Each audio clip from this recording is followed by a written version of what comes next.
Most other nations don't allow a terrorist to be their leader. Yet so many allow their leaders to be terrorists. Message. All right. Oh, give it. dang. Oh, you saw going with. Okay, give it to me. Give it to me. The following contains offensive language and spoilers. Listener discretion is advised. Skip it up. Skip it up. Man's not hot. Pick up your ticket. Man's not hot. I can't respond to that. I'm sorry. 2 + 2 is 4. That girl's got a frisbee or something. I don't even know the word. Your man is 44. He quit control. You throw me off with that, Eli. I'm sorry. Welcome back to the Comic Book Blues Nursery Book Me host Leroy, aka Bad Hat Harry, with my co-host. Yeah, this is Eli, aka Swamp Ass Thing. I'm done. I can't. It's hot, man. It's fucking hot. I get it, man. You done. You got it. Eli. I can't go for it. All right. Also, shout out to the co-host, the Doombot, the AI, aka Skynet. So yeah, the AI is working. You gotta be here. Yep. Okay. So, like I said, we're All back. I know we've been sporadically recording, and y'all will let us know in the inbox when we handle them out. I was waiting for the podcast. Where the fuck y'all been at? You know, sorry, man. We took a vacation, man. Just not do shit, you know. But we're back. We're back. Maybe we're finally getting lives. I went to touch grass yesterday. That's what I went to do. Went outside. Went outside, yeah. What do we got here? Jake, what it do? Skibbity toilet. Oh, okay. What up, Jakey Poo? See, I keep hearing that. I don't know what that means. What does it say? Skibbity toilet. I hear it everything. It's a meme. It's a thing. I don't know what that means. That's how you know you get old. Yeah. Y'all get paid for vacation. I get paid for vacation. Not here for the podcast. No, for my real job. PTO. Yeah, PTO, pay time off. Yeah. Let me say it. Moving in podcast to get into it. We either got a bunch of shit or nothing. One or the other. There's no in between in them. So we're just gonna go to it. So Eli, we'll let you decide. we're gonna let the viewer decide from there. But we do want to say this, Eli, since this is a coming podcast and we'll be taking a week off. Can we start off with podcasts right from the jump? With podcasts? Yeah, I mean comic books. Well, let's start with comic books. I think I said it wrong, but yeah, we do comic books. Let's start with a comic book for this comic book podcast. So I want you to give me a reading recommendation, Eli. Should I read Civil War II or World War III? I'm trying to see which one should I. You haven't read Civil War II? I read them, but I think I need to reread them just in case. Should I read World War III? I go World War III. Yeah, Civil War II. That was that Nazi Cap? No, that was Bendis when Captain Marvel was acting like a fucking fascist or some shit. Oh, okay. It was Nazi. Iron Man, yeah. It was Nazi Cap Marvel. Nazi Cap Hydra Marvel, Cap. Right, not Hydra Cap. There's a difference. Oh, that was Secret Empire was Nazi Cap. Was Hydra right. Hell Hydra Cap? Yeah. Small difference, but yeah. These rehash stories mixed up. Right, they keep running the same story, so yeah, we know they are gonna flow into each other. But the point is, what I'm trying to say, if you didn't catch, the subliminal that I was dropping and had been dropping for the long time, so some things have been going on in the news. Just want to let you know, we're not gonna get too deep into it because, like I said, we're here for escapism. Not for the other stuff. But I do want to let y'all know this: for all the Call of Duty players out there right now, erase your file right now because. They're coming for you. You top of the leaderboard. They're coming for you first. I'm just letting you know. No, you can't have 3 submachine guns, a fucking grenade launcher, a throwing knife, and infinite grenades. Oh my god, Eli! Imagine. Because here's the thing. Here's the beauty of it. We're too fucking old to get drafted. So we're okay. But imagine Gen Z going over there. I mean, people are concerned. I had a buddy of mine, message me his son's stationed somewhere and they're on standby, and he's all concerned. Yeah, it's fucked up, but fucked up, but yeah. Like I said, y'all voted for it. Anyway, let's go past that. Can we talk about some fun shit now? Sure. Okay. Like I said, for the last few weeks, when we have been recording, I've been doing album reviews. And that's like going, even though I know the algorithm and the analytics for album reviews have been completely shit, I don't care There's a podcast, do what the fuck we want to do. So we're gonna do another album review. Now the thing is, last few albums I've been doing, I've been shitting on them, been poo-pooing on them, been like, I ain't really for the album. So this time, Eli, I'm gonna make a recommendation. Okay. On a new album that's out right now. Recommendation I'm going to make is Slick Rick. No, he got a new one? I did not know this. It's his first album in thinking like 25 years or something It's like that. been a while. It's been a while. Like whatever it is, it's been a long ass time, like decades since he dropped the album. So he dropped the album and it's pretty good. I've been listening. It's like very short. I think it may be like 35, maybe 40 minutes long. It's like get in, get out, like real quick. Songs here and there, stuff like that. And I'm sitting there, listen to it. I'm like, man. And so like last week when I bitched about the beats and shit like that, I like the beats on here. I'm like, okay, who did the beats? So I looked it up in the credits. Guess who did the beats? Idris Elba. Really? Yes. Idris Elba is executive producer of this album. I'm like, what? No shit. Does he have a name, or does he go by just Idris Elba? Like Big Driss or Drizzy or okay. Like he's got a rap nickname, but he's just Idris Elba. But yeah, I've heard he was like into like DJing and shit. Like, well, here's the crazy thing about it. Like when I started digging into it, apparently he was a DJ first before all this acting shit. Like that's how he got his name. So yeah. And then I saw like a clip of him and like it's like Lollapalooza like that, like thousands of people in the crowd, and he was DJing, it's like spinning and shit. I'm like he is controlling the crowd. Like what the fuck? You ever seen that that British skit where kind of like Idris Elba can do everything? Oh yeah. I guess he is like that. They say he was like a rapper, producer, actor, kickboxer, race car driver, MMA fighter, comedian. Yeah. I'm like, what the plumber? And he does all that shit. So like, oh man, hold on, let me see what we got. Yeah, that's what I'm saying. He is a DJ. So yeah. So it's just like, damn. So all these bullshit ass beats and albums out there, like y'all need to call Idris Elba. Like it's weird, but if he's making albums like this, yeah. So yeah. Also, another thing on there, Nas has one of my favorite verses of this whole year right there. So I'm just loving that. So all this content. What I'm trying to say. Anyway, there's contention against Nas that like Jim Jones is better. Y'all need to stop drinking the Kool-Aid.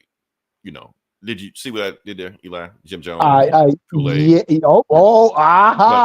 Never mind. That's clever. That's too. That's over. It's too late in the morning. It's clever. It's over everybody's head. I'm not going to go there. Just Google it. You'll get it. Everybody don't catch what I just did. So,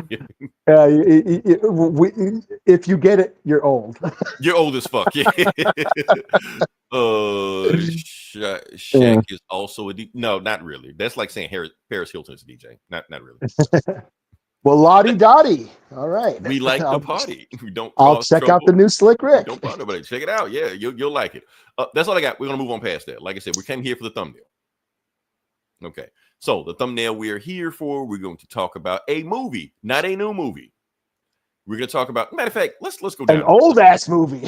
Old ass movie that is 50 years old. So yeah, Jaws. We're going to talk about that. Also, we'll talk about another movie.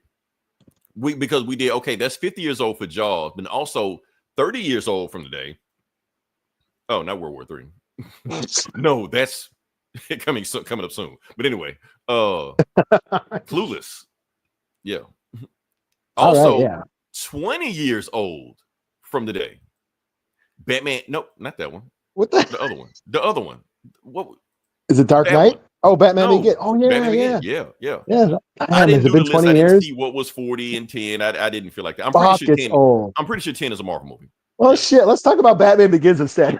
We're gonna get there. We're gonna get there. But first, we're gonna talk about. We're gonna hit all the points. But we're gonna talk about. I'm throwing my Jaws notes away now, so I want to talk about. You can't talk about Batman, man. That's all we do is talk about Batman. Let's talk about Jaws. All right, yeah. Before you get into it, Eli, I do want to let you know something. Mm-hmm. My first time watching Jaws was yesterday. You've never seen Jaws? I've never seen Jaws. No. No shit. Well, congratulations. Yeah, how'd that work out for you? Like the only the only one I've seen was Jaws 4: The Revenge. Oh gee. Oh yeah, that ain't tagline. This time it's personal. Yeah. And after that, I was like, you know what? I'm good on the Jaws franchise. Yeah. you basically acted like a Gen Z, but like 30 years ago. It's not like Mario Van Peebles was in it with dreadlocks. I'm just like, I don't need any more Jaws movies. I'm good. So Oh man, yeah, that's too bad. so yeah, okay, well, fuck it then. What did you think your first time watching this? my first time watching it, it was all right. It was I hate to say, I mean, I know it's real cinema. Don't like that. It was all right. It was cool. I mean, I'd rather watch Deep Blue Sea with Samuel Jackson. Okay. Yeah. We better not. Okay, let's go there. So that's why I wanted you to go, Eli. That's why I wanted this to be your review, right? Because I know I'm gonna rent everybody off. Like, he doesn't like Jaws. Like, fuck this guy. Fuck this Snyder coat, shit like that. Jaws. I didn't see Jaws. Did I see Jaws 3D? I don't know if I saw it or not. What is it? What did he say? What did he say? I can't read. Jaws 3D. No, I did not. I really wanted to. I did not go. I did not fucking get to see Jaws 3D in the theaters. No, yeah. I was really wanted to, but my dad took us to go see fucking Snow White. I was so pissed. So that's why you hate Disney movies. Okay. Yeah. Okay, that's why. There's a personal grudge with that shit. Okay, gotcha. I never saw Jaws in 3D. Not in 3D. Like I saw it like on cable and rented it and shit. Okay. Oh, keep in mind, like all the Jaws movies right now on Peacock, all of them, 1 through 4, The Revenge. Yeah. Yeah. Like, why is this shark hunting this family? Who the fuck are these people? Yeah. Anyway. Well, then fuck it. We did like the Jaws conversation has now been ruined. Like, I didn't mean to bring up. Can we review Jaws 4 since we're here? Yeah, it Jaws sucks. The Revenge. Such a dumbass movie, man. But anyway, go to it. I'm gonna let you review Jaws. Give us the Jaws, all of it. Well, yeah, it is the 50th anniversary of Jaws. Jaws is one of the most influential movies ever made. It some people say it's the first blockbuster. Yeah, the first summer blockbuster. Kind of changed the way movies are marketed and made, and I do want to say it's funny that when Martin Scorsese was going off about real cinema and all these movies are just theme parks and all that shit like that, like all his buddies like George Lucas and Steven Spielberg kind of like quiet in the background, like let me not say shit. While he's talking. Yeah. I mean, and that was the 70s. I mean, where a lot of filmmakers were kind of given, they started taking chances during the late 60s and 70s. It was the new Hollywood was what they were called. But Steven Spielberg wasn't. Steven Spielberg was a crowd pleaser. He made crowd pleasing movies. And this was his second. Well, I think his second feature or a third feature. I think which came first. But, and that's the thing. What I'm trying to say, like all the blockbusters nowadays, everything they learned is from George Lucas and Steven Spielberg. Yeah. I mean, like they follow the blueprint. Yeah. This is what it was the first summer blockbuster, and studios. Jake, hold up, Jake. I thought you was a Gen Zer. Then you come with the film knowledge. What did he say? I can't even read this film shit. By Steven Spielberg. It's a second. I know he did the TV. Like before you about to go, Eli, he was like, well, actually. Yeah. Second film. Yeah, his second. Okay, because Duel was a made-for-TV movie. Okay. We can't count that. We can't count that. We can't. Yeah. So, but yeah, he was young. He was a young director, and they took a chance on him, and he was kind of young and naive, and decided to shoot this on the story of Jaws and how the production was like troubled. It was like it's a miracle this movie ever got made. Mm-hmm. But studios like saw like, oh wow. Oh, my fault. The production was like troubled. My fault. It was like it's a miracle. My fault. Go ahead. I was technical Jaws, I don't even feel care anymore. Technical difficulties, my fault. Okay, where am I at now, Jaws? I threw you off. I threw you off with yourself. My fault. Multiverse. Yeah.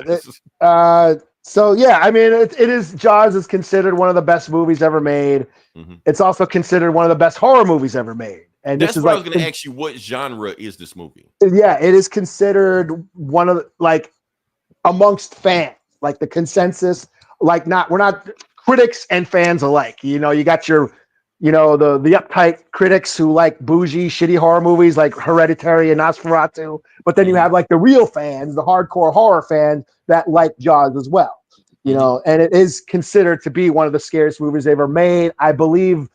Remember on Bravo, was it Bravo or AMC where they would have those 100 greatest movie or horror movies and they would count it down? Jaws was number one. And this was voted amongst horror filmmakers and like people who wrote for Fangoria and Rue Morgue. So it's considered to be one of the scariest movies ever made. I remember seeing an interview with Rob Zombie where he said he saw this as a kid and he was afraid to take a piss because he thought a shark was going to get him. Anytime a jar came out, nobody went swimming. Yeah, he thought a shark was going to come up from the toilet. So this movie traumatized an entire generation. Even in a pool, people didn't. Yeah, I saw it as a kid. I saw this not in its first run. I saw it in a returning. So when I was like 5 years old, they re-released it back in theaters.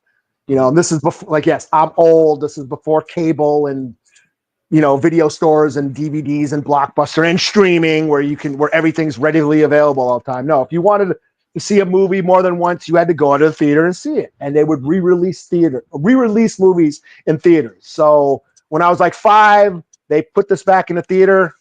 My mom took me and my sister to go see it. And it freaked me out because I was living in New York at the time. So we went to the beach a lot, but I also loved it. It was also a really fun movie. And whenever it came on TV, I would watch it. I read the book. I loved this movie as a kid, and I still love it. It is one of my. How close is it to the book? There's a lot of differences. There's a lot of differences in the book. Yeah, I will say that the movie is one of the. This is one of the few movies that are better than the book. Okay. I mean, the book is more gory. Like it goes into detail on what happens to the victims when they're getting eaten and shit. Okay. But as far as like the pacing, I consider this me. This is just me. I'm old. I'm an OG. I consider this to be a perfect movie as far as pacing, the plot, performances. The humor. There's a lot of humor dipped in there. To break the tension. And then the music. The music is like a character. Like this is the theme that even if you haven't seen Jaws, the score. You about to hate me. Can I talk about the score? You're gonna hate me on this, Eli. You don't like the score? Okay. Disclaimer: the views of Leroy do not reflect the views of Eli from what I'm about to say. Yeah, no one's gonna watch this now. Okay. I'm pretty sure. Jaws? What the fuck? I'm sure anybody who came to hear Jaws has left by now. Right, we're supposed to be sucking this movie's dick for like 4 hours, not you coming here. Well, actually, here's my thing about the score. Yes, the score, like the main theme song, one of the greatest theme songs of all time, bar none. Just put it out there like that. However, certain times in this movie, the soundtrack or the theme or the score got a little too John Williams-y. So we're supposed to be watching a horror movie where like no man, that shit don't like too adventure time. Well, I think that's it. I think the movie strikes a balance between horror and adventure because the second half of the movie is basically Moby Dick. Which is true. Yeah. So it does have. It feels like they're on this, this mission to go kill the shark, and it kind of turns into this whole quest, at the end. Basically, like half of the movie is one thing and the other half of the movie is another thing. Like it shift gears. So yeah, but the music is a big part of it. This is the movie that put John Williams on the map. I mean, he was already working in Hollywood, but this was like, okay, this is John Williams, who we know of who he is right now. Then he went on to once do you hear the theme song, that makes you not want to get in the water. Because this came out before Star Wars, before Indiana Jones, before Superman, and every other, John Williams score that we all know. But yeah, the music is very much a character in this movie. And yeah, like I said, it balances the thrills and the adventure and humor. But yeah, this movie scared the shit out of me. I'll never forget seeing the little kid on the raft the first time. That is imprinted on my brain. That freaked me out as a kid, seeing that, the head in the boat. I remember seeing this in the theater, and when Hooper goes down to the boat that sunk and then the head comes out, I'm watching my mom, because I was a little kid, I was like 5 years old. My mom turns to me and she says, "Close your eyes, this is a scary part." And I'm like, well, I want to see what the fuck, because we haven't seen the shark yet. Right. I want to see this fucking shark. It was like an hour before the shark even shows up. Yeah. Yeah. I'm like, I ain't closing my eyes. I want to see this fucking thing. And then the head came out of the boat, and I fucking it wasn't the shark that was scary. Right. And And it took me years. Like it would come on TV or I'd see it, whatever. I'd see Jaws and I always closed my eyes. It took me till I was like 12 years old to where I'd finally watch the head come out again. Now, I'll be honest with you, Eli. Even though I've seen this GIF a zillion times on the internet, this shit made me jump when I watched the movie. Because even though I recognized the scene, I saw it, but it was like because it was doing something else to throw you off because he was like joking and shit like that. Then the shark came out of nowhere, and I was like, "Why am I jumping at this movie? I've seen this shit like 1,000 times." But it gets you in the middle of the movie. So that's Spielberg, the director. He got you. and then of course we need a bigger vote. That's what I'm saying. This was rated PG.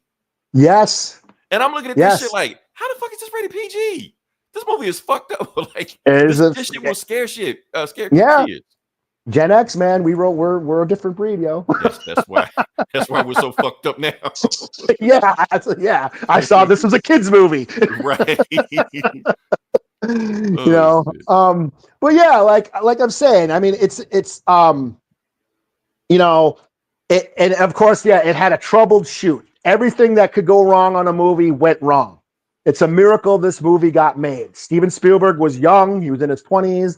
He's like, I'm going to shoot on location. I'm going to shoot in the ocean. And it created all these problems. Like the shark would not work. The big mechanical shark that they built, it kept sinking. The salt water kept fucking with the equipment and corroding the wires. The rubber skin was getting saturated and getting heavy. That's why it kept sinking. So the shark never worked. So he couldn't shoot it as much as he wanted. And so he decided to creatively solve the problem, which means he went more Hitchcock.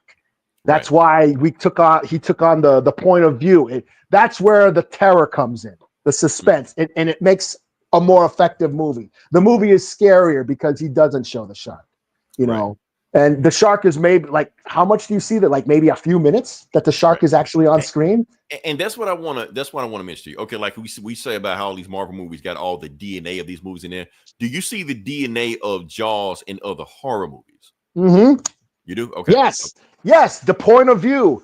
This is before slashers. Where the opening shot of Halloween, where you see Michael Myers' point of view. Mm-hmm. That was the opening scene in Jaws. You see the dun dun dun dun, and Friday the 13th was last week. Belated Happy Friday the 13th, everybody. Right. But the original movie, you saw the killer's point of view, and then the music theme. So whenever you heard the killer's theme, you knew, the killer is watching, and that's basically from Jaws. Whenever you heard that music, oh shit, Yeah. So yeah, not knocking, Alfred Hitchcock. Like I said, he did his thing too. We're just saying from this point of view at the Jaws. Okay, this is where this moved the needle on horror movies. Yeah, and the formula, the opening kill scene, that's in Jaws. Like the girl gets eaten. The opening scene, but they were also having sex and doing drugs. Yeah, which is a thing in horror movies. Like, oh no, you got to die. That's the rule. Yeah. If you go and watch on YouTube, there's a bunch of people reacting to Jaws, the movie reactions. That opening scene gets everybody. Like it freaks everybody out, So yeah, I mean, I do think it still holds up as far as like, the intensity, but I think it just taps into one of our primal fears of, getting eaten by something that can eat you, that we're not on the top of the food chain. That's real. It's not like the creature from Black Girl. No, this is real. We've seen this. Yeah. People have gotten attacked by sharks. I mean, it's very rare, but it, it taps into like a primal fear, Right. And then it took pop culture by storm. Like I said, everybody knows about this movie. Everybody knows the theme song. They'll know what we need a bigger boat, all that. It's just ingrained in our even our my culture. thing, like Bad Hat Harry. Like I was like, oh, that's where it came from. Okay. Yeah. So yeah, I love this movie. I watch it all the time. It's one of my summertime watches. Usually around the 4th of July. It's the only red, white, and blue I'll salute. The Jaws poster. I pledge allegiance to Jaws. But yeah, it's just one of my favorite flicks. I think there's movies and then there's Jaws. That's what I think. Real cinema. Like The yeah, funny thing about it though, even if I didn't know Steven Spielberg, directed this, you can see it. Like you see his film techniques and all that stuff in there. Like, okay, yeah. I mean, it's early, but you see it. It's there. Yeah, and it's funny how like I said, this was such a troubled production. Like, do you think if this was made today, would people even bother watching it? Because the internet, we know like every inch of a film production, the casting, who's directing it. So many deleted scenes. I don't want to see this shit. The fans bitch about the poster, and I'm gonna boycott this movie. Blah blah blah. Because we know every aspect of the production. Well, Steven Spielberg was threatening to get fired every fucking other day because he was behind schedule. But that's the beauty of before pre-internet, we didn't know all this stuff. Yeah. Like we found about it later on in the DVD commentary, stuff like that. But they're like way after we already watched the movie and formed an opinion on it. Not every step of the way. Oh, we doing this, we doing that. You're right. That would have fucked the movie up. Yeah, it would have gave it all kind of bad press. Yeah. Yeah, I mean, Steven Spielberg thought this was going to be his last movie. He thought his career was ending. He was constantly getting threatened to, they were threatening to fire him. They're threatening to shut down production because he kept getting behind schedule because he was shooting on location, and it just, it was just a rough go. And so, like I said, it's one of those miracle movies where it almost didn't get made, but when it did get made, it became this huge hit. Mm-hmm. So yeah. I mean, it's called the first blockbuster for a reason. So and now that's what they do. Yeah, studios said, hey, let's release a movie in the summer so people could go see it over and over again, and the kids are on vacation and they'll make all this money, and that's where that the Hollywood business model went until now. That's not sort of working anymore, but but like Sinners, like if the movie's good, people are going to go see it, you know. And Jaws is a good movie. People go out and see it. And then, like I said, it's influenced everybody, like every filmmaker, every horror filmmaker, Jordan Peele, Guillermo del Toro, everybody, Sam Raimi, every horror director is influenced by Jaws. Like I said, even James Bond. Yeah, the villain. The villain was named Jaws, right? I'm like, y'all gonna sue? Or you're just gonna let it go? Okay. Yeah. So, like I said, I love this movie. I was, I watched it the other night.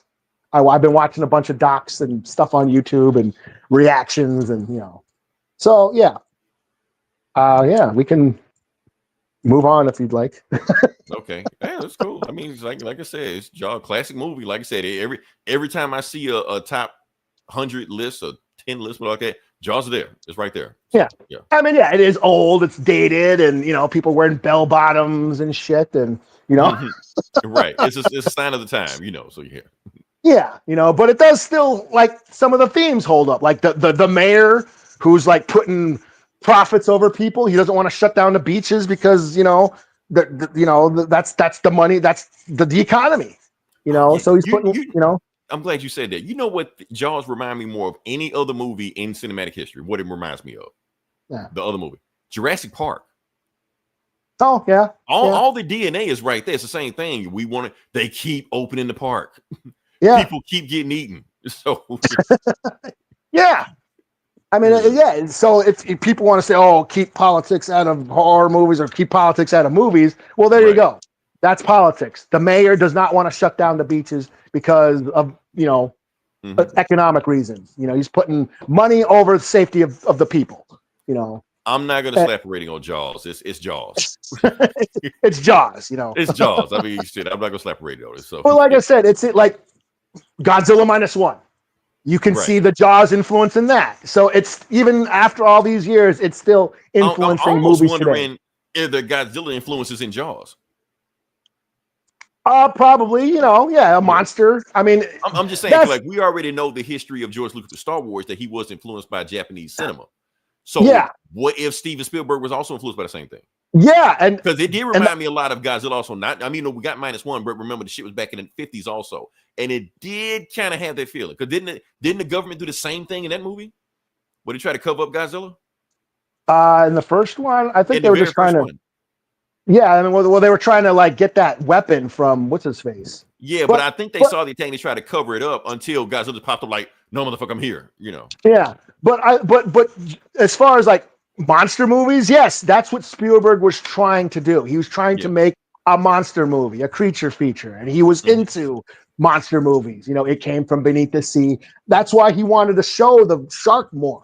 You know, and there's like it didn't survive any of the footage, but there's some clips of some deleted scenes where that kid is getting eaten, where it's like in the mouth of the shark and his body's flailing and blood's flying all over. They cut that scene down because I guess people like freaked out and were like walking out and fainting and shit. They couldn't, kill the kid, but don't show it graphically. Like I said, PG-13 didn't exist back then. Yeah, but movies like this helped get it made. Like this, Indiana Jones, basically all Steven Spielberg movies. He was just fucked up. Like he was making like kids movies that were fucked up kids movies. So like we gotta make a middle ground with this. You just can't ripping people's hearts out and then we're gonna be like PG-13. Oh, yeah. Temple of Doom was PG. Temple of Doom, like no. We slapping a PG-13. Poltergeist was fucking people up. Yeah. Poltergeist scared the shit out of me, man. Yeah, you Poltergeist is classic. Yeah. Poltergeist is classic. I've seen Poltergeist, so that's classic. So yeah. Yeah, but I mean, he wanted to show the shark more, but couldn't, and if you've seen the sequels where they do show the shark more, you see that it's not as effective. This time it's personal. I gotta watch Jaws 4 again, man. I don't know why. I just got just to see. Was it really that bad? Jaws 2 actually isn't bad. It's kind of campy. Jaws 3 is really cheesy as well, but it's got Louis Gossett Jr. in it, and he kills it. Dennis Quaid's in it too, right? And Dennis Quaid's in it. And then 4 is just all around shitty. Basically kill the franchise, so yeah. Yeah.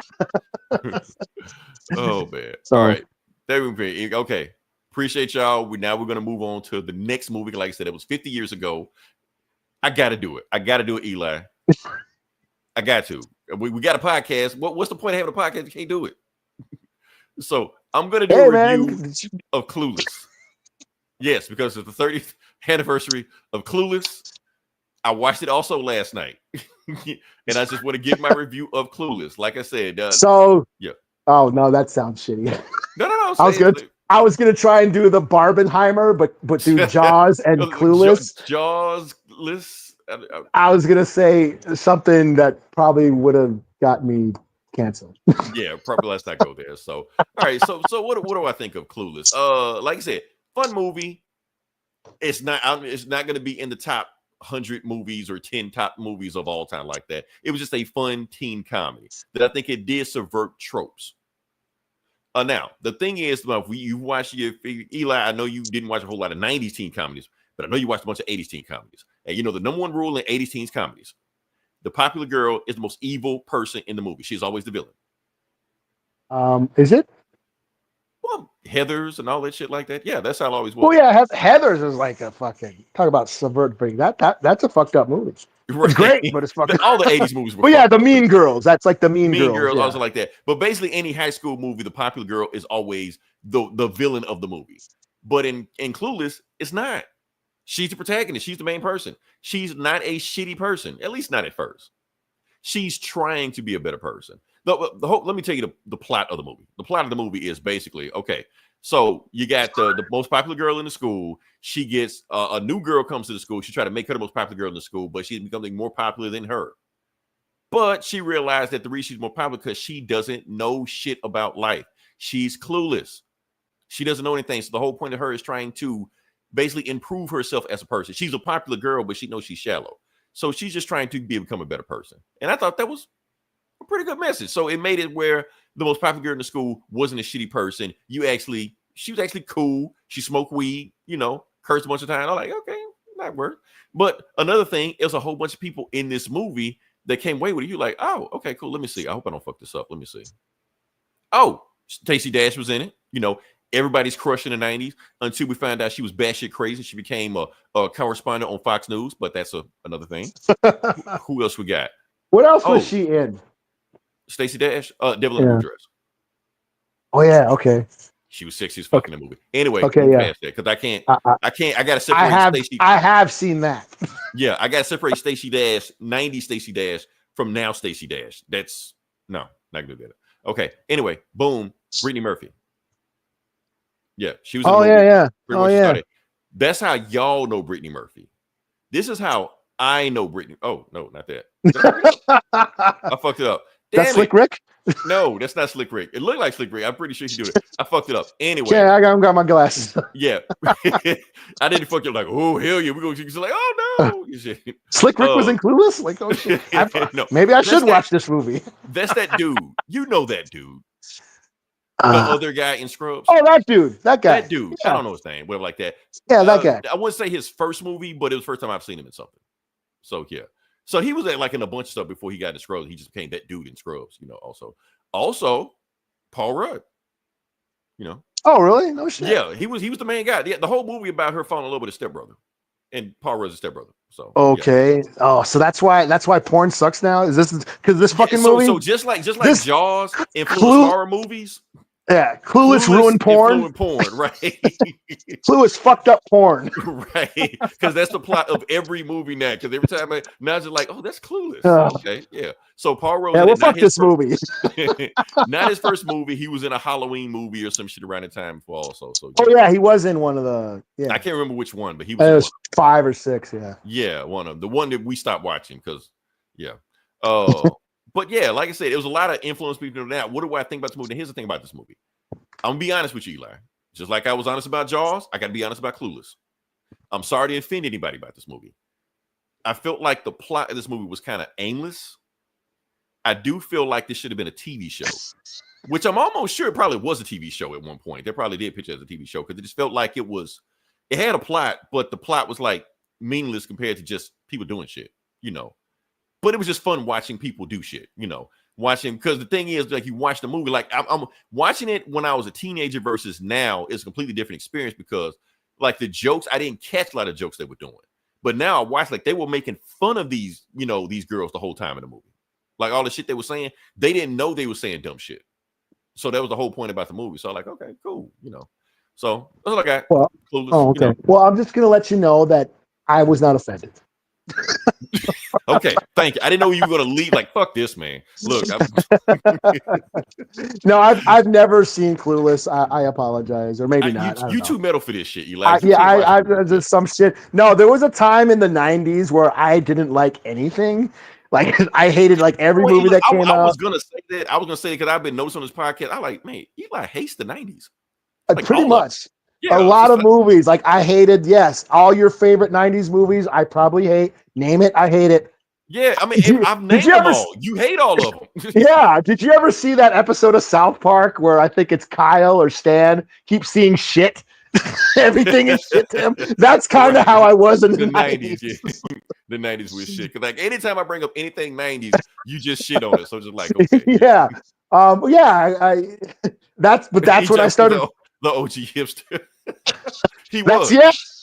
But yeah, I started watching Hong Kong flicks. I started watching foreign movies and shit. I was getting all fucking bougie and shit with my eclectic tastes.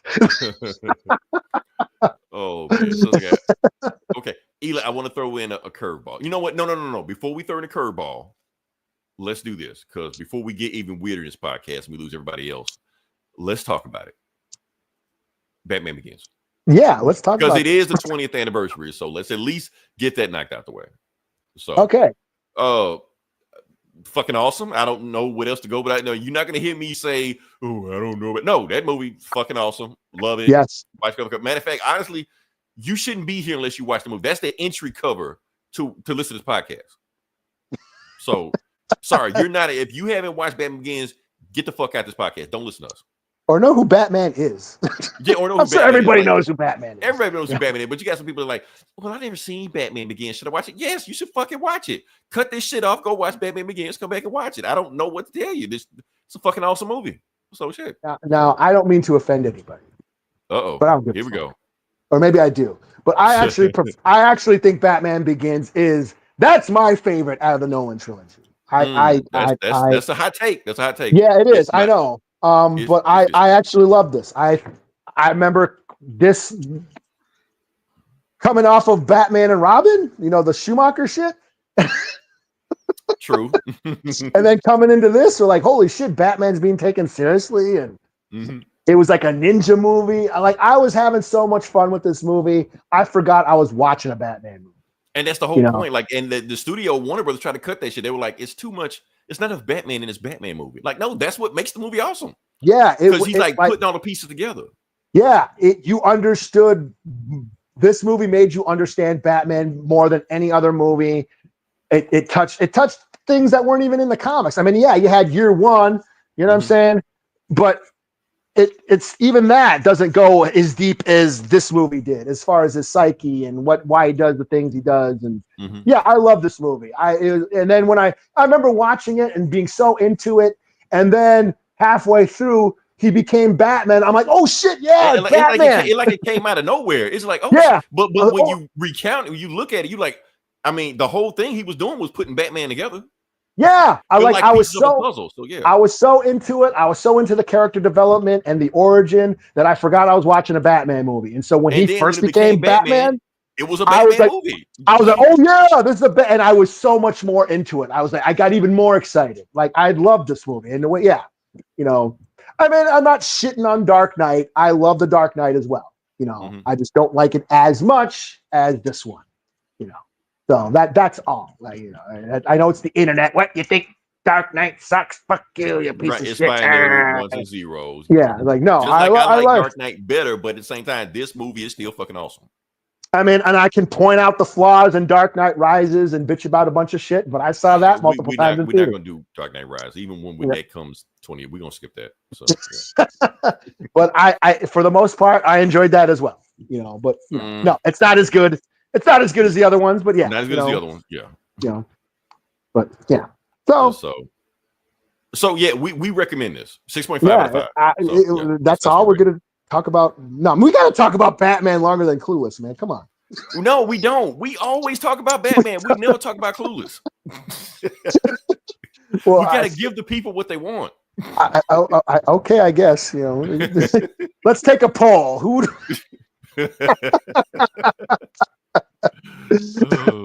Yeah. All right. Yeah. Well, yeah. Batman rules. That's all. Okay. That's all. Like I said, that's all you need to know. The movie's awesome. Just watch it. So yeah. Now that I said that, can I throw in another movie review? Another movie. Okay. Another movie. You saw something? Did you see? I saw something else. It dropped this week. No, it dropped on HBO Max this week.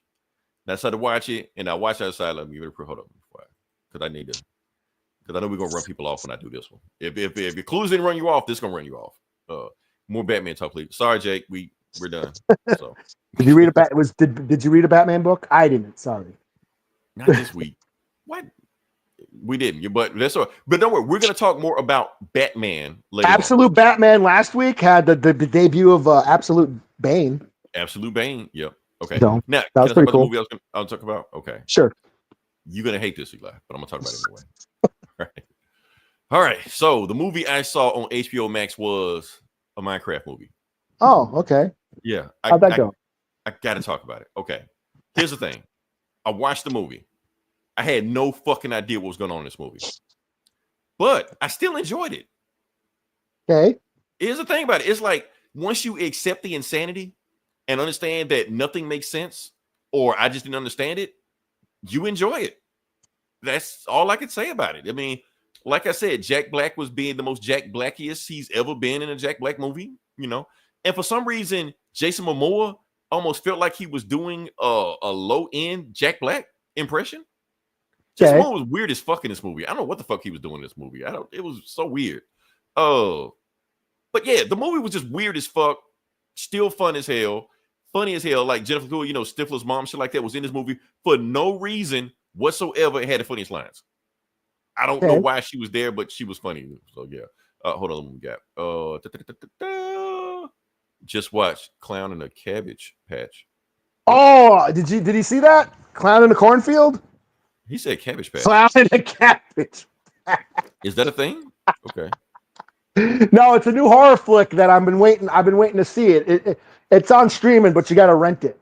Okay. It's a slasher flick. I actually read the book. It's the book series, The Clown in the Cornfield. It's a slasher flick. that I thought it went to stream, and I thought it was going to go in the theaters. I guess it's not. So, but I haven't seen it yet.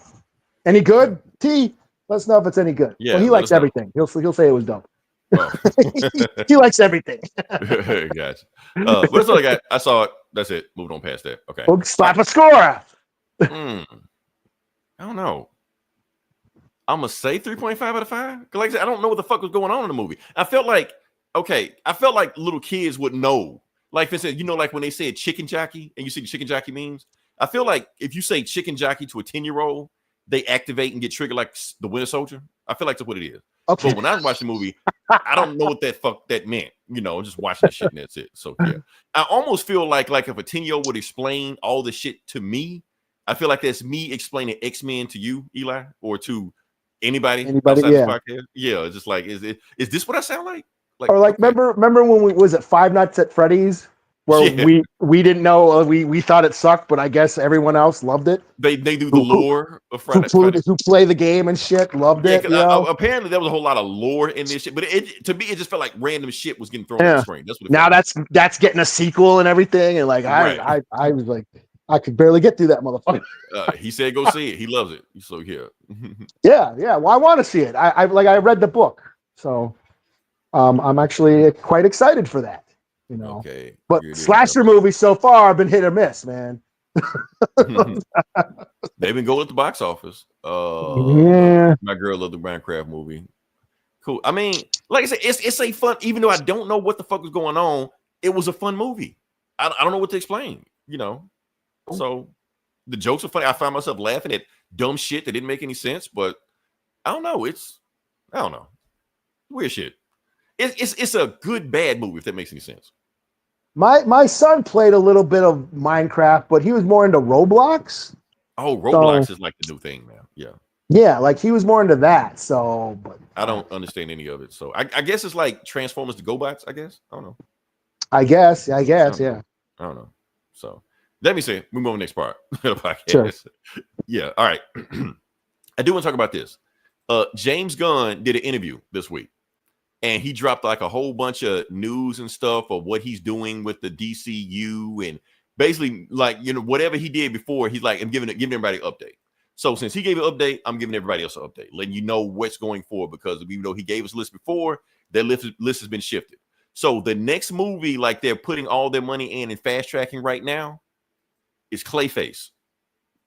Just the Clayface movie. Clayface movie. That's it. No Batman's in it. Just Clayface. That's it. The thing is, because even though he announced like all these movies like last year, the year before, whatever like that, apparently the Clayface script dropped on his desk, and he said the script was so good, drop everything and make Clayface. So I'm down for that. Okay. I'm down for a Clayface standalone flick. They already said it's gonna be R-rated. It's gonna be a horror movie. Okay. They're gonna put it's gonna be cheap. It ain't gonna be 100 million, 50. It ain't gonna be, whatever. It's gonna be a cheap movie. So they're not putting a whole lot of money. So if people see it and it makes the money back, cool. They said it ain't gonna take a whole lot of money. Like the dude that's making the movie said, you ain't got to give me a whole lot of money. Give me a little bit of money. The less money you give me, I'm gonna make a profit for you. So that's why they're fast tracking it, because it's low risk. So yeah. Matter of fact. Yeah. Who they get? I heard they were getting. They've already casted a guy. Yeah. Yeah. It's this guy. What was he from again? He's from something. He's from something. Damn it. Harry Potter? I don't know. No. I have no idea where the guy's from. I like they just should got like. He doesn't look familiar all of a sudden. I thought he looked familiar, but now he don't. I've never seen him. I thought maybe what I saw was fan casting. I thought Supergirl is done. Supergirl that's done, but they're done. Yeah. So this the next thing on the list. Yeah. So let's see. If it ain't about theater, if it ain't about theater, we riot. Huh? What did he say? Maybe you know what that means. If it ain't about theater. Oh, like is he going to be an actor? Is that what he means? Like, is Clayface going to be the actor Clayface? Like, what's his name? Boris? That's Clayface thing. So it's gotta. Yeah, I mean that's like the whole point of Clayface. Yeah, pretty much. Yeah, I don't. But really I think that. Well, I don't know if it's true or not, because like I said, I don't know anything. They saying this movie might be a social commentary on AI. because Oh. Kelly can like turn anything, so it might be about like deep fakes and shit like that. Yeah, that could be something. No, Yeah, dude. You ain't got to sell. I mean, okay. I ain't you've gotta been sell you. selling it. I'm down. I'm totally down for this. Okay, gotcha. I know I got to recover you from Clueless, so yeah, I'm gonna give you something you want to see. Hey, we're talking about Batman without Batman, Jake. Right. All right. Oh, damn it. Oh, he was in the Hunger Games. I never seen. I didn't see that shit. He was in Sinners. What? Is that the Irish vampire from Sinners? No. Sinners. That is not him. Even though I heard he was in the running for it, but that's not him. Oh, okay, yeah, it's okay, yeah. He was, yeah. Okay. Oh, the Speak No Evil director. Okay, yeah, yeah. So it could be fucked up. I don't know what that is, but yeah, it's a fucked up horror flick. Oh, you seen it? Yeah. Okay, that's I want to. Yeah. That's all I need to know. Okay. All right. Next thing, James Gunn announced. Like I said, Clayface is on the next, but also he's talking about the next scripts that they're working on. Like I said, Wonder Woman is on the table. They are rebooting Wonder Woman. Yeah, that's all he said. And matter of fact, he's saying like the script is actually going pretty well. He's not writing it, but the guy that's writing it. He's kind of working with him, and he said he's on track. So I'm like, that's cool. That's all they're giving us. He didn't say who's going to be Wonder Woman, who's cast Wonder Woman. All we know is that Gal Gadot is out. That's all. Like, she ain't coming back. But do you know who the internet is like the number one pick right now? I heard Bix is like everyone wants Bix. Everybody wants Bix to do it. Everybody's saying that Bix to do it. I mean, do I see it? Hell yeah. I ain't mad at it. I ain't mad at that choice.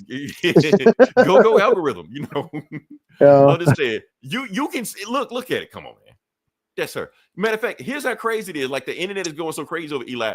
Like, at the Andor premiere and shit like that, people were bringing Wonder Woman comics for her to sign.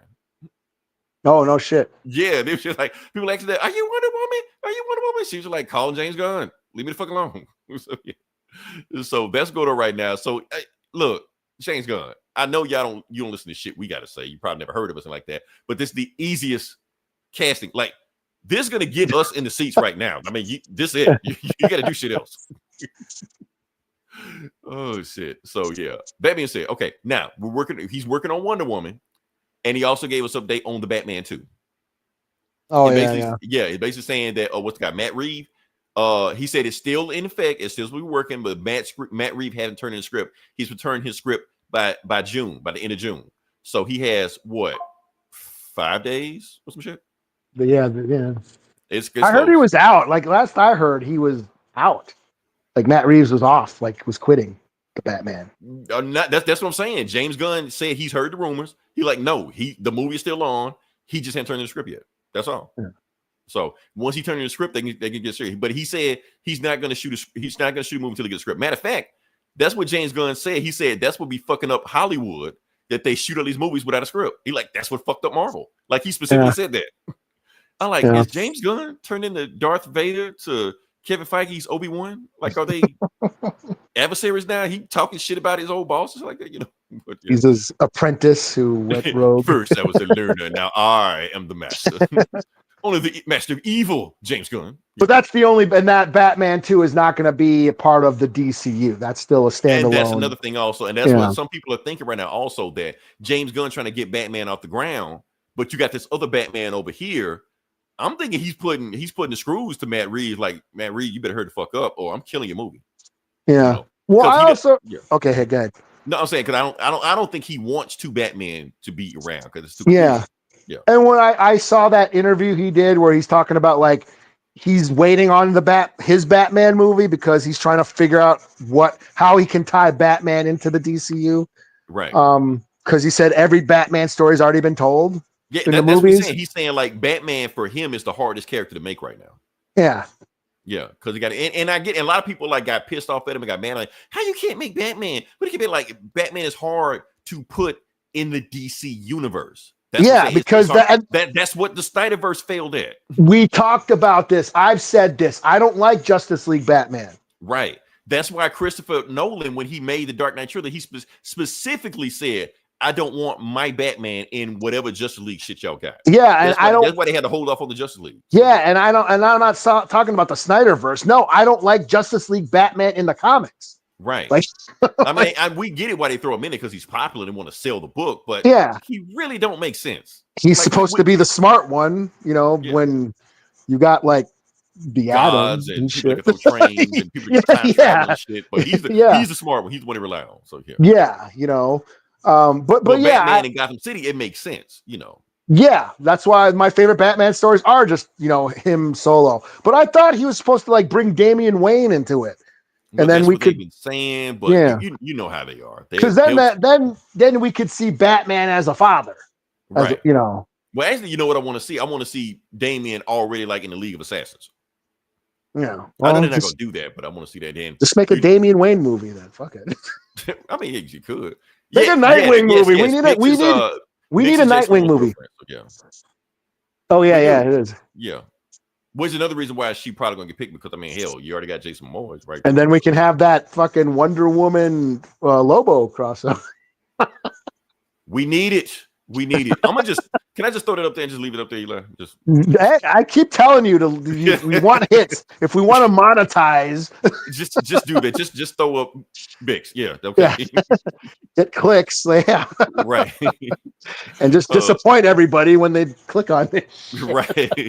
What else was I talking about? Oh, but my thing is this. Okay, now people are saying that James Gunn has to get Batman right, otherwise the shit gonna work, and I think that's completely wrong. I think that's that's wrong. No, Batman is going to be Batman no matter what you do. You have to get Superman right, because the thing is, like I said, if you get Batman right, okay, I mean, you can fuck up Batman, just make it the Batman movie, that's it. But you can't build the DC universe around Batman. You build the DC universe around Superman, Green Lantern, Flash, Hawk Girl, all that weird shit, Zatanna, Etrigan the Demon, all that weird shit going on like that.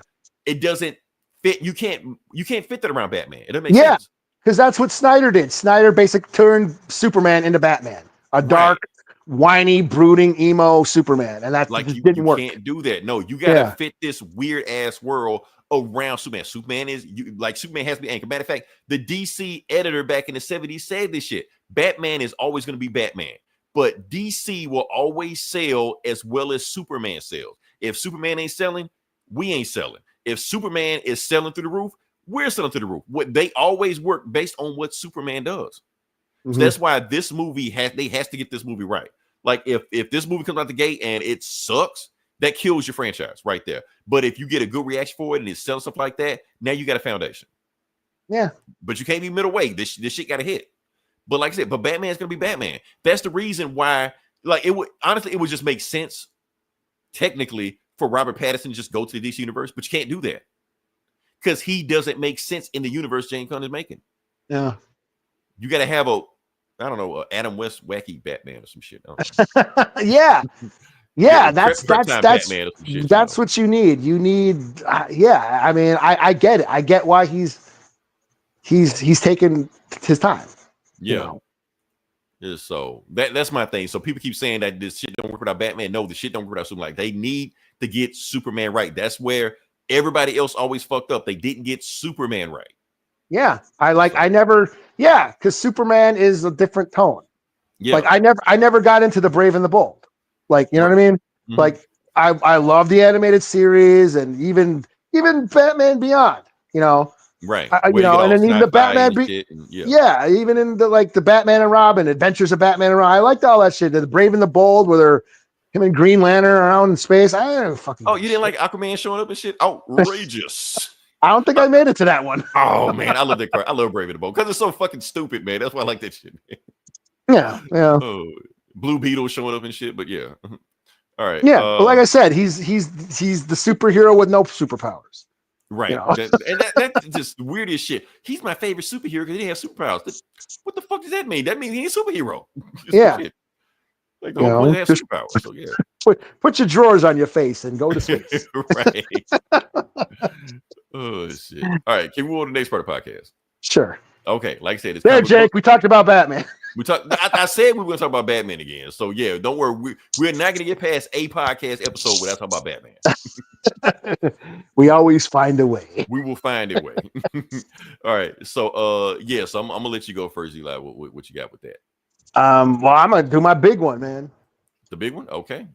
Yeah, man, because this was, I really want to talk about this. Okay. Do a whole podcast. We should just do a whole episode on this book. What about Clueless? What did I say? What did he say? Is he naming me? Yeah. Eli, have you been reading? Corpse? No. That was that Tenian's book, or who was that? It was like really long. It was like expensive. We're like it's a horror comic. Oh. I think it's on Image, yeah. Mm-hmm. Where like the town. Well, how is it? Is it the one about the town where they go kill people in a town or some shit? I don't know. It's like the Purge in the town. I have not read it yet because it's like a lot. Okay. Yeah, the struggle's real, man. Some books are just a little pricey. But it's like a triple. Like the first number one was like 60, 70 pages. Oh damn! Well, you get your money's worth. Yeah. So, but I can't remember what we had. Anyways, yeah, the book you got to review now is like $8. Yeah, that's the one. Yeah. I know what you're talking about. I have not read it yet. I've been hearing good things. It's just, you know what I'm saying? The economy. Yeah, it's rough. Like comics or toilet paper. Right. Or both. Use them with both. Oh man. All right, so I'm going to talk about Aliens versus Avengers. Mm-hmm. Aliens versus Avengers number 4. Jonathan Hickman's finale. His magnum opus. Yes, to this.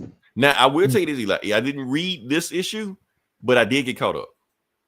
Oh, so yeah, it's all on Marvel Unlimited. So I'm gonna spoil the shit out of it. So no, go for it. Yeah, I was just saying I got caught up with Marvel Unlimited. I'm like, oh, okay, this is where he going with it. Okay. Yeah, and he brings it. He this stuck the landing. I felt he stuck the landing. Mm-hmm. And we reviewed number 1. And that's the thing. It sucked that I can't wait to get the trade so I can read this all in one sitting. You reviewed all of them. Like I said, I don't know if you did 3. I don't know if you reviewed 3. I know you reviewed 2. Yeah. So go back and listen to your review on 2. Yeah, but he's been taken because the number 1 came out like last summer. That's why I'm caught up on Marvel Unlimited. Yeah, like it's been that long. Let me get caught up. Shit. So this has been taking a while to come out, which kind of sucks that we've had to wait, months for every issue. But but no, he stuck the landing. I love this. We reviewed the issue 1. We both loved the issue 1. So this is Aliens versus Avengers. Yes, the Xenomorphs have entered the Marvel universe. The Synthetics have unleashed the Xenomorphs throughout the universe and destroyed all the worlds, including Earth.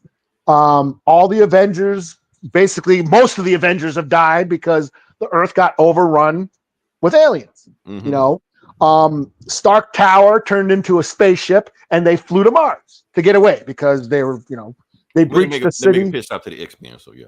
Yeah. So they fly to Mars, because that's where the mutants were, the X-Men were. When they got the fuck up out of there years ago. So yeah. When they get to Mars, they find out Mars is overrun with aliens because Sinister has been working on DNA splicing and shit with aliens. And that was a big oh shit moment in one of the issues. Like, oh shit, what's this motherfucker doing? There's only a few X-Men alive still, like Wolverine. The ones that can't get affected. Armor. Armor and Emma Frost are the only ones who are the only X-Men or mutants left alive, and Sinister. Tony Stark ends up getting killed. He also got infected with an alien, but he also gets like impaled and is dying. But then the Wakanda Space Armada showed up in the last issue. Big cliffhanger. So we open up with this issue. And we kind of get a flashback of what Wakanda's been doing this whole time. They went to space too and like colonized the galaxy and had all this a federation of planets and shit. They were basically International Wakanda, Empire. Yeah, they were basically Star Trek. Wakanda's became Star Trek, But they got infected or invaded by the xenomorphs because they had like portals, and the xenomorphs just came through the portals and infected all the planets, and almost decimated Wakanda. It's basically the armies left, So they show up, and Sinister unleashes his army of xenomorphs, but also he's been experimenting with alien and mutant DNA, and he basically impregnates himself with an alien, mixed with his DNA and the mutant DNA and the xenomorph DNA. So when the alien hatches out of Sinister's body, we have a Sinister mutant xenomorph. So a big oh shit moment. Right. So this is a xenomorph with multiple mutant powers. Specifically, Bamf. He can Nightcrawler. He can portal like Nightcrawler. So you have an alien doing Nightcrawler shit. And shit. You remember that's what Sinister was doing on Krakoa. Yeah. Like mixing, like he had Emma Frost and Magneto with powers and shit. And yeah. Yep. So you have Sinister Xenomorph fucking up the Wakandan army. And they can't get him, man. They can't get him. And then the engineers come. So the engineers are from alien lore. They're the ones who created the xenomorphs or from created life. You told me not to watch. Yes, they created life, like human life. But then David, the synthetic, the android, kind of, was that Michael Fassbender? Yeah, he created the xenomorphs and killed all the engineers. Most of them. Well, now the engineers are going throughout the universe killing their creations, and they created these black holes to erase worlds and shit. So they show up out of nowhere, And then the Wakanda army just like blast their ship, and so they kill the engineers. So that was pretty cool. But Sinister, Sinister is about to take out everybody, and then Tony Stark. They remember when Tony Stark said, "Hey." The flashback of the last issue when Tony Stark was got impaled and he's dying, and Miles Morales is there. And you remember what happened to Miles Morales? Right. He got his suit got infected by xenomorph. With a xenomorph. So we have, and he also got infected with Venom. Right. So it's Venom. Miles Morales and Venom are one. A symbiote infected with a symbiote infected with him. Yeah. So Tony Stark's like, hey. Remember what we talked about? While he's dying, his dying words, he grabs Miles. Remember what we talked about? And Miles goes, no, what the hell? No, I don't know what we talked about. And Tony goes, I'm not talking to you. And then Venom goes, yeah, I remember. So Venom infects Tony. Okay. And Tony has the alien inside him. So a xenomorph Venom comes out. Okay. And then he starts fighting Sinister Xenomorph. And they're battling, and Sinister Xenomorph rips Venom apart, like straight up rips him apart. And you're like, oh shit, he just killed, Venom Xenomorph. But the symbiote is like goo. So then the goo goes down Sinister Xenomorph's throat and then just bursts. Damn. Okay. And explodes. It was like the most epic moment. I was like, oh shit. Oh, I forgot to tell you. During the battle, the X-Men are getting fucked up. Like Xenomorph, Sinister. Left, though, right? Yeah. And Wolverine's got like acid all over him and he's like melting away. He portals inside the armor of armor. Manifold did that? Manifold put him in the armor? Yeah. Okay. He puts him he portaled inside armor's armor and killed her. Wait, who did that? Who did that? Sinister. Sinister teleported. Okay, because he got Nightcrawler power. Okay, got it. Yeah, Sinister Xenomorph. Yeah, it's a xenomorph with like Nightcrawler and all kinds of X-Men powers. He portals inside armor's armor. and kills her. And then the swarm is coming. The big hive of xenomorphs are coming. And fucking Captain Marvel, she's old. She's like, okay, I got one more left in me. Get your people. She tells the Wakanda army, get everybody out of here. And then she like goes nuclear and takes out a bunch of the xenomorphs. But Sinister's still alive. He survived. Okay. So he comes running, and that's when we have the battle between Venom xenomorph and Sinister xenomorph. And then Venom kills Sinister xenomorph in a big epic. It was cool. That was like one of my favorite moments, like in a while. That's almost like the ending of his Fantastic Four run, where Galactus comes back and like, oh shit, that's what it reminded. Like, I like whoa and shit. So yeah, they destroys the remaining xenomorph. They destroy Sinister's facility on Mars, and then they take off for the stars. And then they're listening to Tony Stark's like final recording. And he's talking about his last message before he passed away. And he basically says, go, if you have a job to do, go find, go to whatever universe and avenge me. And it shows like those black holes. Do they have enough people to repopulate the Well, they got fucking the Wakanda army and whoever's left, like Miles and who's left. Okay. I think I read, Emma like the Frost, people that came in Tony's spaceship, they killed all of them. Yeah, Emma Frost is still there. And I don't know what's going on. We never saw what's going on with Earth. Because remember, Hulk jumped down to go save Cap on Earth? Yeah, because I was thinking that Hulk, I thought the Wakandas had like picked them up and they were going to go. But I guess but basically they're going off. It shows a black hole, and Tony's last message was like, avenge me. Basically, go and exterminate, these aliens, the evil. That's your job. That's what the Avengers do. So yeah, that's where it ends. And I gotta say, yeah, this is one of the coolest books in a while. Like, I mean, there's been a bunch of cool books, but like this is dope. It's a cool Avengers story. It's a cool. It uses both mythologies very well. Right. The Avengers get kind of fucked up, but it's fine. Mm-hmm. But yeah, the Hickman payoff. He knows how to drag things out. And he knows how to but there's a payoff. And he finally got a really cool payoff because we've been waiting for when we saw Miles. Remember in issue 1 when Miles had the Venom symbiote, but then he got infected with the alien too, and he was like alien, like xenomorph Miles Venom. We were like, oh shit, and we were waiting for that. Well, he finally showed up.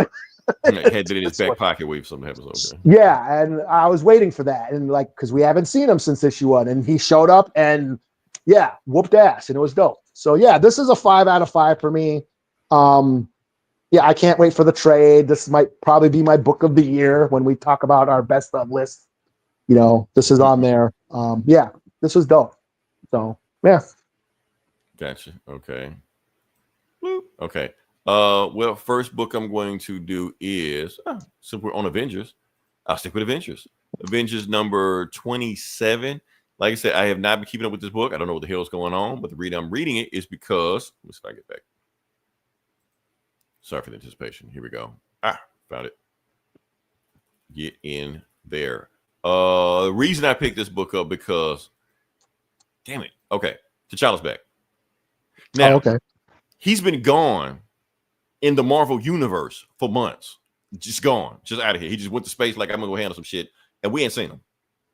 And Jed McKay said it was like a Marvel mandate, like you got to write him out the book. So we haven't seen him do anything, but he's back now. So yeah, so there we go. Avengers number 27. So it's pretty much just a Black Panther Sam Wilson team up. So let's get to it. So the book starts off with it basically showing what T'Challa was doing for like the last few months. Basically, he was like overthrowing some emperor on another planet that nobody gives a shit about. And they were like, thank you, T'Challa, since you with it. Now you got to go home. You're like, okay. So he goes home. Okay. When he comes back, he sees Sam Wilson getting the shit kicked out of him by Mr. Hyde. So let me explain Mr. Hyde. Mr. Hyde is a Marvel villain, been a long-standing Marvel villain. Has he ever been in live action? Actually, yes. He was one of the bad guys in Marvel's Agents of S.H.I.E.L.D. Now, really? Yeah, for those who don't, he's Quake's father. I know everybody knows that. Quake had this crazy ass father like that. That was Mr. Hyde. So that's all I got. So yeah. Wow, Anyway, that's deep. that's a deep cut. So yeah. What is his powers? He's a Hulk, or like a little less version of the Hulk. He's fought the Hulk to a standstill before. So anyway, he's kicking the shit out of Sam Wilson right now. Black Panther shows up, and he slashes the back of Mr. Hyde's back. He like, get the fuck off of him, because he got vibranium. And he's just like, yeah. And then he says, Sam, good to see you again. Sam was like, good to see you too, T'Challa. And Sam's suit also said, good to see you too, T'Challa. He's like, what? So as you see, Sam has new threads. Because apparently, I guess he was getting his ass kicked too much as an Avenger because y'all keep making fun of him on the internet because he said he needed super soldier serum. So he gets super soldier serum. He basically got some kind of super suit that can like do everything and AI and whatever the fuck. Okay. So they team up, fight Mr. Hyde. Sam throws his shield. Mr. Hyde catches the shield, uses the block Black Panther. And then, Black Panther slashes him again. Just fucking with it. He's like, damn, okay. So I get to kill 2 Avengers. And then he rips off his shit, grabs Sam, throws him into space, and that's it for Sam. So yeah. They're fighting in space. I can tell you that. No matter. But anyway. So now it's just Black Panther 1-on-1 with Mr. Hyde. And Black Panther just like, look, I don't give a fuck what the other Avengers do. I'm here to kill you, So he got vibranium daggers, stabbing them and shit like that. He was like, good. I'm glad I want to kill a king. I know I got to kill a king before. So he grabs him, smashes the ground, punch the shit out of him. And that's when Sam comes back. He's like, well, you back? Yeah, I can fly. But apparently his new suit is a space suit or some shit. So didn't do shit. So yeah. So and he's grabbed Mad Cat's head, which can hypnotize whoever. And it basically Mr. Hyde is just like Hulk. He's got a bad side, good side. So since he sees Mad Cat's head, he turns back good. He's like, what have I done? And then they kick the shit out of him. So yeah. If you don't know who Madcap is a Deadpool villain. That's all I'm gonna say. It's a deep cut. Yeah. Oh, yeah. So they use that, and bam, they get shot at. And then you got this other villain. They're fighting the Master of Evil. I can tell you that. They're fighting the Master of Evil, and they're here now. And you got this chick called the Exterminatrix, this S&M looking chick. The Exterminatrix. She's like 2 Avengers, 2 guns, and trust me, your vibranium will not save you from these guns. So she starts shooting at them, and they dance and shit like that. They trust her while she's fighting with the bad guys like that. She's trying to shoot at them, but they keep using the bad guys to like jump in front of them, and every time they shot them, they get turned to gold. Shoot, whatever, shot at them, and then eventually enough of them pile up on Sam that now she got dead to right. She was like, any last words? They're like, yeah. Well, you know where Black Panther is? She's like, what? And he's right behind her. Bam, takes out. So, yeah. All right. So, yeah. So then, like, there's one guy left, the Mad Thinker. And the Mad Thinkers are like, I put the Master of Evil together because I knew they were going to get the shit out of them. But I didn't need them to get the shit out of them. They served their purpose because now what I'm going to do is go to phase 2 and activate the Super Adaptoid. And apparently the Super Adaptoid has all of the Masters of Evil's powers. To be continued. So it's Black Panther and Sam Wilson versus the Mad Thinker Super Adaptoid. Yeah. Okay. Like I said, I haven't really been paying attention to this story. I just want to get you to just for that. So yeah, I really don't know what's going on. I guess the other Avengers aren't there because they're fighting Dr. Doom or some shit. So yeah. Yeah. To slap a score? 3.5 out of 5. I didn't know what the fuck was going on. It was still fun. Good seeing Mr. Hyde again. Yeah. Cool. Yeah. That's what I got. So what you got next? I got TMNT, Teenage Mutant Ninja Turtles number 9. This is the Jason Aaron run. Yep. So this is a very Michelangelo heavy book. It's basically him.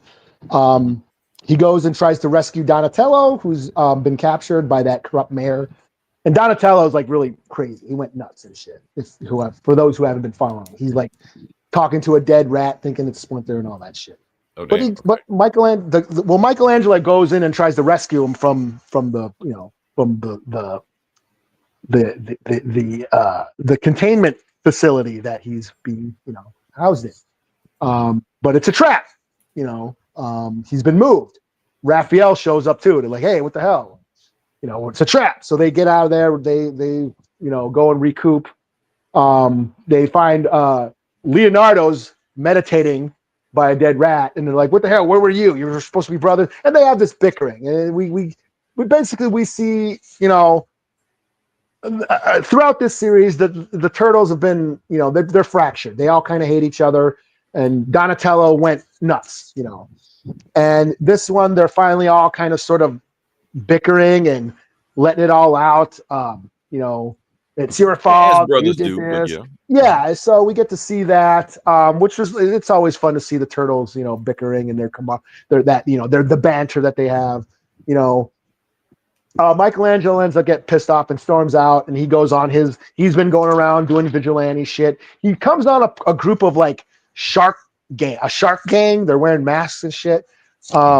He beats the shit out of them, and then the cops show up, and then of course Leo and Rap show up and kind of helping.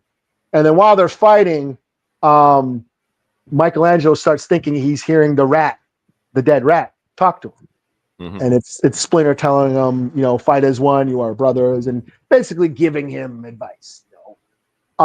Which is kind of poignant because Leo was telling him, Leo was claiming he's starting to hear the dead rat speak because Donatello, they have all thinking Donatello is nuts because he's talking to a dead rat.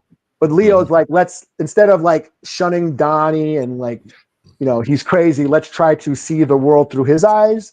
Mm-hmm. And then Michelangelo starts to hear the rat speak in his mind too. So it's kind of poignant how they're sort of,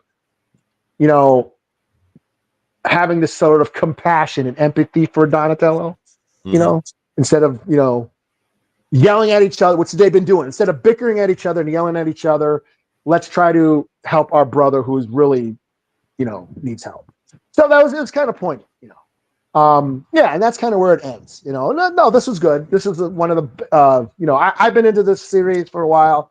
I've been reading it since the beginning, and this was a really good issue. The art was really cool. The action, that whole beginning scene where Michelangelo is, storming the jail and just whooping ass.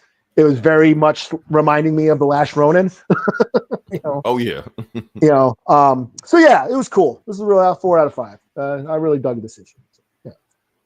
Cool. All right.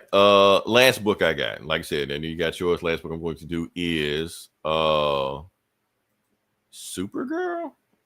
Yeah. Supergirl. Did you know there was a new Supergirl book? What? Supergirl. Yeah. Okay. There's a reason. There's a method to the madness. Maybe or it may or may not be. We're gonna find out. But yeah. Okay. So anyway, there's a new Supergirl book out. Supergirl 2 just came out. New team, new thing, whatever like that. And she's fighting another girl that looks like Supergirl. We're gonna find out what's going on with that. All right. Oh, and Titano shows up. Oh, so I thought that was Gorilla Girl. No, it's another gorilla. They got plenty of gorillas, but yeah. All right. So, point is the book starts, like I said, it's issue 2 of Supergirl, where she goes to the city of Kandor and she basically protects this girl this Kryptonian named Leslie Lar. And she Supergirl is so good, so beautiful, so perfect. She doesn't know her. I can be Supergirl. So she does some Kryptonian shit and just walks out of the city of Kandor and just goes to Earth. I didn't know they could do that, but okay, who gives a fuck? But since she's Kryptonian and she walks to the sun, she starts, getting powers. But not only does she start getting powers, she starts transforming into thickness. So, yeah. Why? I don't know, but yeah. So she's like thick Supergirl, So she just goes around, she throws out Supergirl stuff, and she goes around, rescuing everybody. But she's not even rescuing people. She's causing the shit herself, So yeah, but anyway, she takes over the town that Supergirls will be taking over. Oh, and basically to fuck up Supergirl, she basically throws a Pokemon ball which has Titano in it, and he throws up and he just starts destroying the city. So yeah, they team up. She uses Titano's kryptonite laser eyes to take out thick Supergirl. I don't know what else to call her, but yeah, so she's done. Yeah. And yeah, that's what happened. So anyway, go to the end. So she was like, okay, since I can't be Supergirl because the real Supergirl is here, I'm going to just, take over. I'm going to basically change plan. Oh, Lena Luthor shows up. Who cares? Okay. Point is, she says, since I can't be Supergirl, I'm going to be something else. And she decides to be, thicker Supergirl. So, yeah.